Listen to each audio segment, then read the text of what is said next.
So as every week, the first thing we're going to look at is our radar screen just to get a general perspective of what happened during last week. And when we go to choosing our buying and selling points for this week, at least we have a reference point of what happened last week.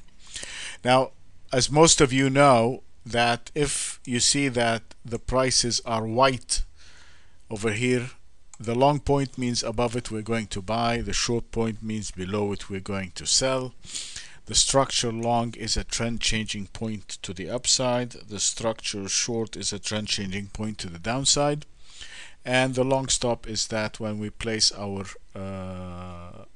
buy, this is we're going to put our stop below this point, and our short stop, this means if we go short we are going to place our stop above this price point. Now if they are white, this means that technically as of Friday, as of the close of Friday, that position is flat. We have no position in those, so there is no position in the dollar CAD or the dollar Swiss, but we are short the dollar yen, we are long the pound dollar. If it's green, this means we are long. We are short the pound yen, we are long the Aussie CAD, we are long the Aussie dollar, and we are short the Euro yen, and we are short the CAD yen. Now, having them white like this does not mean that we did not trade them during the week. There has been some trades during the week, and but as you see from the open position, all of them has been gainful. And for example, the dollar yen, you got about 70-80 pips. The pound dollar, you got about 60 pips. The pound yen, you're up about 40, and so on. But we had some volatility in the dollar during the week. I'm going to address them. They were mainly in the dollar CAD and the dollar Swiss.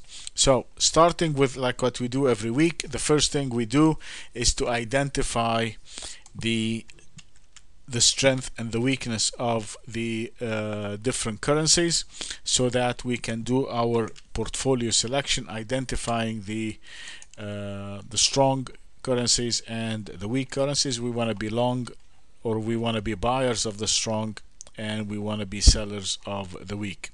So we start with the dollar index.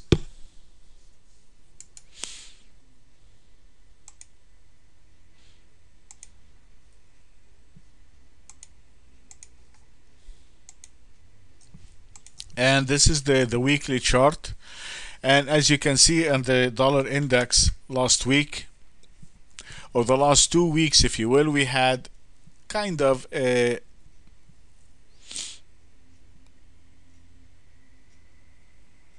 flipping weeks if you will. We had a big week 2 weeks ago, which is the week of the 26th. We had a major breakout to the upside, and that should have given us a continuation.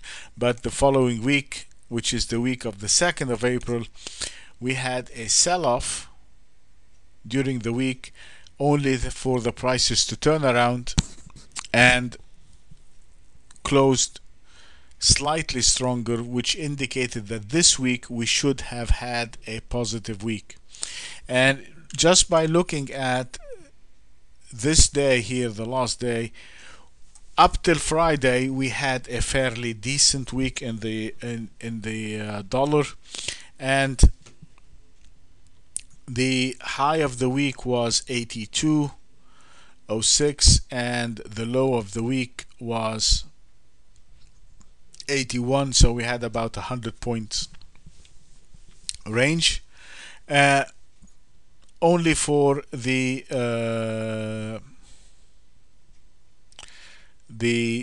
dollar to close at around 81.24.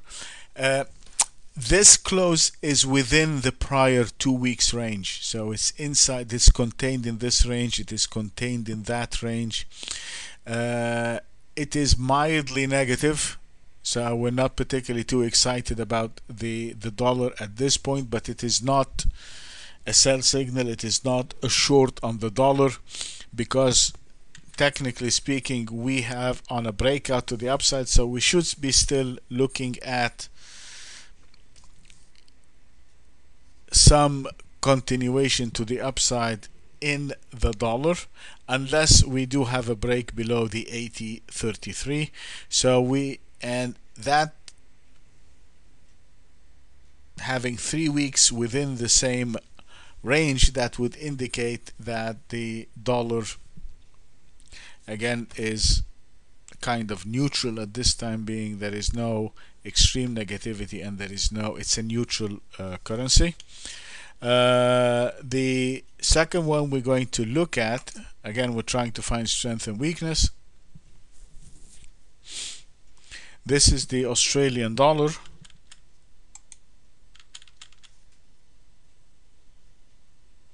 And you can see that the Australian dollar on a weekly basis, it has broken above. This is the weekly high, which is 92. This is based on the index 92.12, and we closed at 92.73, which means that is a strong breakout to the upside, and we're looking for a continuation of the Australian dollar. And the all-time high in the Australian dollar is 93.25. So we're about 50 pips away for a breakout, an all-time breakout in the Australian dollar. And of course, now with this breakout here, as long as the Australian dollar is above 92.12, we should be looking to be buyers of the Australian dollar, because now I have the 93.25, which is the all-time high, as a magnet that should be pulling the Australian dollar. At least they are trying to test this price point. So the Australian dollar is extremely strong. Let's look at the Canadian, which from last week was very strong.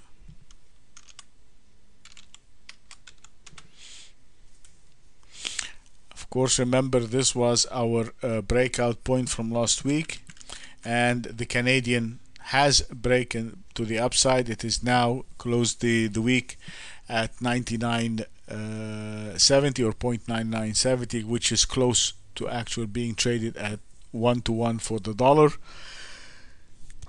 So this is a very strong close for the Canadian, and we have a very strong, look at and the 4-week high was 99.38. We closed at 99.70. That is also extremely strong, but based on the three, the strongest so far is the Australian, followed by the Canadian.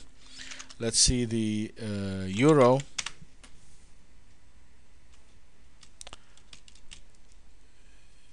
The euro is the upside down story for the US dollar. Those last 3 weeks, they are all contained in the same area, so it is kind of a neutral. It is not particularly a change. We're not really too bullish on the euro unless it takes one of the previous highs. We're going to identify that on the daily charts, looking at the separate, but this is kind of a neutral. If we look at the Japanese yen, which is again one of the very strongest currencies, you would see that we have, based on the index of the yen, we have traded back above the 106.86, and we closed the week at 107.41. This move that you see here has been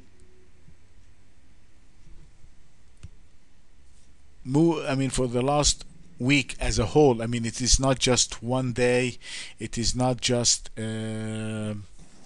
a Friday or one single kind of intervention or something, but this has been consistent buying coming in for the last 5 days, which would indicate some sort of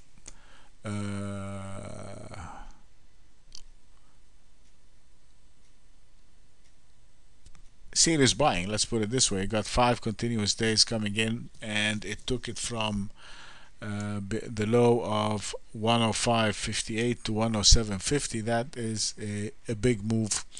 So that is an indication so far of strength, but the beauty of this setup is that we have a clear shorting point for the yen. So this setup here is a basic structural failure to the downside. So that pattern, that setup on the chart, initially as of last week, we had like a trend change to the downside, and this Friday all what we had is a short covering, if you will, and we have to see now what happens next week. If the prices are going to stay above the 106, then we should be looking for a retest, and this break of that structural failure would be a head fake. But we need next week to tell us or to give us to be able to make a judgment call on it. Okay, but still technically we had a structural failure, but in this case the prices did not behave as per our expectation to the downside. All right. Then we're going to look at the British pound. Now the British pound has bounced up and closed the week at 153.74. As you recall, when we were discussing the British pound the last couple of weeks, we know we're coming into an election season in England, and of course it is understood that whoever the powers to be do not want to see the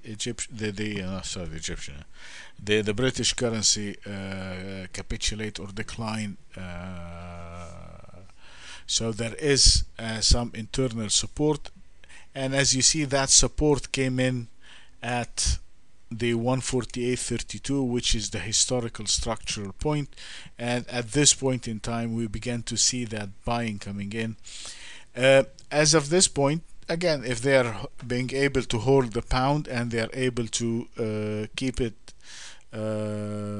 moving higher for the last 2 weeks, this means that there is serious intent. And again, we trade what we see. We're not going to say that it should be down or it should be coming down.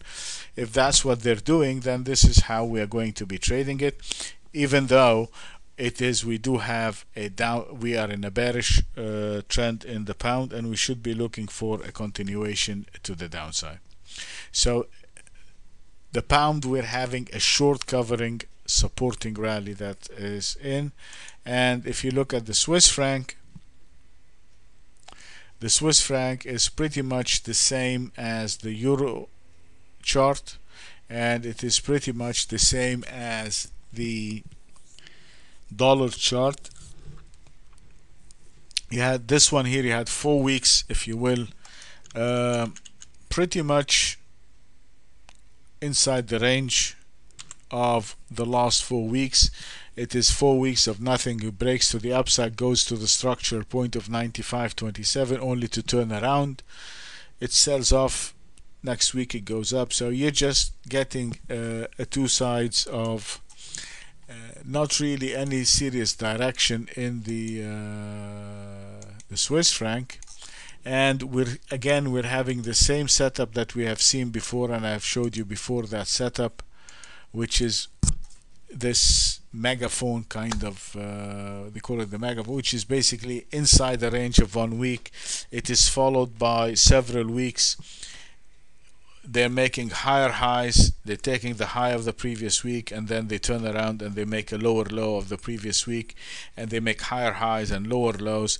That is more a much bigger sign of non-direction, of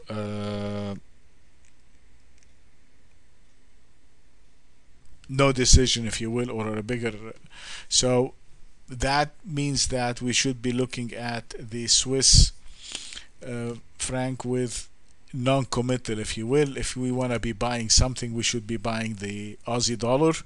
Then we should be buying the Canadian dollar.